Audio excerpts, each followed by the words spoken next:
my people, hope you're doing fine wherever you are watching me from or listening to me from. Welcome to BTM News Kenya. Here's what real news and true story. So, the news that's surfacing or trending online at the moment is about Kenyatta University Teaching Referral and Research Hospital has served 100 striking doctors with dismissal and suspension letters while hiring 5 foreign doctors to cover 8 striking doctors. As you know, Kenyan doctors are striking. They're striking currently, and the strike is on right now. Since the strike started, it's now day 27 of when doctors started striking. Doctors, nurses, pharmacists. So the move comes as an impasse between the government and the striking doctors enters its 4th week with no signs of relenting.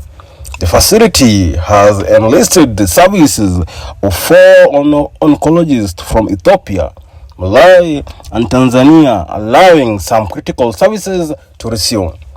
With the new hires, the facility was able to conduct approximately 40 chemotherapy sessions on Monday. While confirming the changes, the hospital board chairperson, Professor Olive Mugenda, stated that the strike had left many patients stranded. After consultation with the board, we thought it was wise, and we have permission from the government to hire some foreign doctors to help us, stated Mugenda. The hospital has decided to serve almost half of its doctors with dismissal and suspension letters. According to Mugenda, of its 250 doctors, 100 have received their letters. Is it a good move or a wrong move from the government? Because as you heard from the Professor Olive Mugenda, who is the chairperson of the hospital board, and according to her, is that them hiring the foreign doctors, it's because the government gave them the permission to do so. And if you ask me, is it a good move or a wrong move? Definitely it's a bad move. Of course, yesterday Ruto, for the first time, talked about the issue of doctors' strike, and what he said really, actually, to me, it was pointless. He said that the KMPDU should suspend doctor strike and accept the government's offer. Says government has no funds to meet their demands. That's what the head of state, first in command, said, and that one was yesterday. And now we are hearing that the government has decided to hire foreigners from different countries in Africa. So I'm asking myself, if they say that they don't have funds to meet doctors' demands, so the funds that will be able to pay these foreign doctors, where are they coming from? Sometimes we should, as a head of state, there are some issues that you need to tackle with more. You need to be wise while tackling issues, especially issues such as doctor strike, because doctor strike is not a strike that started in your regime, Ruto's regime. It's a strike that has been there, in different regimes. It was during Uhuru, Kibaki, and henceforth, and the other leaders that were there. And deciding to hire foreign doctors and not being able to sit down with the doctors and come into an agreement, because this strike is like the government is not taking the doctor strike seriously. That's the truth. That's the fact. Because if they were taking it seriously, then we could not be seeing. Because you can't, for information, the Professor Olive Muganda said that 100 doctors have received their letters and have been suspended. There's nothing like suspended or what. They have been fired, in simple terms. They have been fired to pave way for the doctors, for the foreign doctors.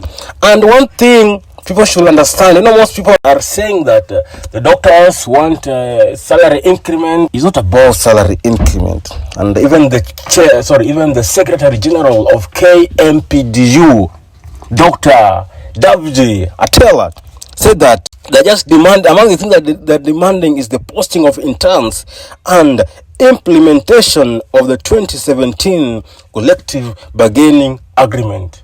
It's not a matter of salary. They're not demanding salary increment. They just want the interns to be posted and implementation of the 2017 collective bargaining agreement. That's what they're demanding from the government. And even today, there was doctor strike were going on. And I'm asking myself, the member of parliament, what's the parliament doing about this? Because I've only seen few leaders who have stood beside doctors during the strike. One being Honorable Babu Owino from Embakasi, member of Embakasi, and the likes of Otendo Omolo. But most MPs, most leaders are not talking about issues. They're not like siding with doctors, because remember, patients are not being treated. Even right now, if you become ill and you're being taken to public hospital, you won't be treated. You just have to find a way of, getting funds and going to private hospital, which is expensive.